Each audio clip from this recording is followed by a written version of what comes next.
नमस्कार, मी अनघा धोडपकर. अश्वत्थामा भाग 20. अश्वत्थामा फिरत फिरत कशेळी घाट माथ्यावर बसला असता पर्व स्मृतीत गेला.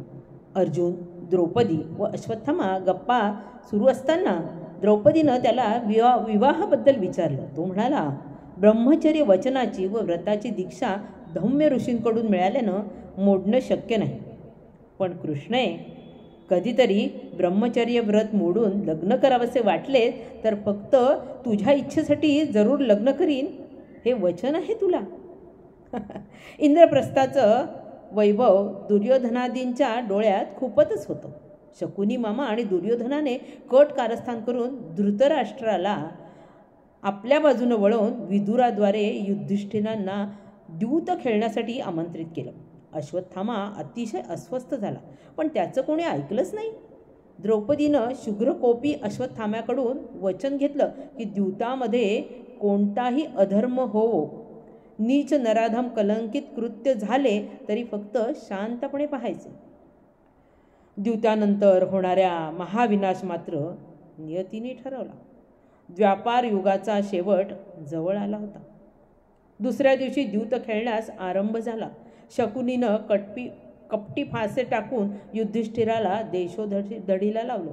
द्रौपदीची विटंबना झालेली पाहून अश्वत्थाम्याच्या डोळ्यात रक्त साकळलं, पण द्रोणांनी त्याला जबरदस्तीनं चुप्प बसवलं.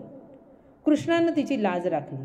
विदुराच्या कान उघडणीनं धृतराष्ट्रानं तिला वर मागायला सांगितल्यावर तिनं फक्त आपल्या पतीची दास्यातून सुटका मागितली.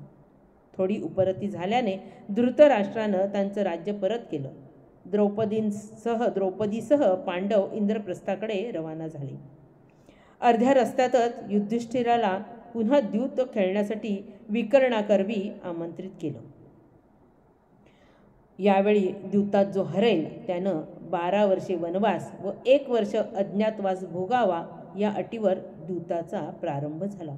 नियतीनं व कपटी दुर्योधन शकुनीनं ठरवल्याप्रमाणे याही वेळी युधिष्ठिर हरला.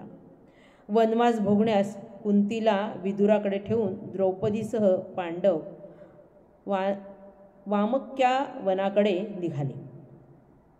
अश्वत्थामाजवळ सर्व सृष्टीचा संहार करण्याची ताकद असूनही द्रौपदीला दिलेल्या वचनामुळे बंदिस्त वाघाप्रमाणे घायाळ झाला आणि स्वतःच्या लाचारीने देखील. त्याची अस्वस्थ स्थिती पाहून द्रोणांनी त्याच्या मागणीनुसार ब्रह्मास्त्र दिलं. अश्वत्थाम्याच्या मस्तकात वेदनेची प्रचंड कळ आली. द्यूत सभेतील द्रौपदी वस्त्रहरणाच्या अति दुःखदायक क्लेशदायक स्मृतिपटलातून बाहेर येऊन कोकणातल्या भयावह अशा कशेळी घाट माथ्यावरून खाली रस्त्यावरचे झपाट्याने बरेच कोस अंतर कापून परशुरामांच्या महेंद्रगिरी पर्वताच्या पायथ्याशी तो पोहोचला.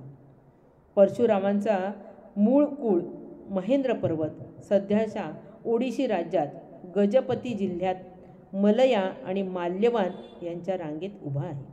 पण त्याचं वास्तव्य मात्र महाराष्ट्रातील चिपळूण जवळच्या महेंद्रगिरी पर्वतावरच असतं. त्यांचा जन्म अक्षयतृतीयेला झाला म्हणून तिथे मोठ्या प्रमाणात यात्रा देखील भरते. आजही ते जगकल्याणासाठी जगभर फिरतात. अश्वत्थामा महेंद्रगिरी पर्वतावरील महादेवाच्या मंदिरात जाऊन यथासांग पूजा करण्यास तत्पर झाला. परशुराम सामान्य वेशात चिपळूण, खेड, दापोली, कोकण परिसर फिरून परत आले. त्यांनी अश्वत्थाम्याला मंदिराखाली असलेल्या गुप्त विवरात नेलं. धन्यवाद.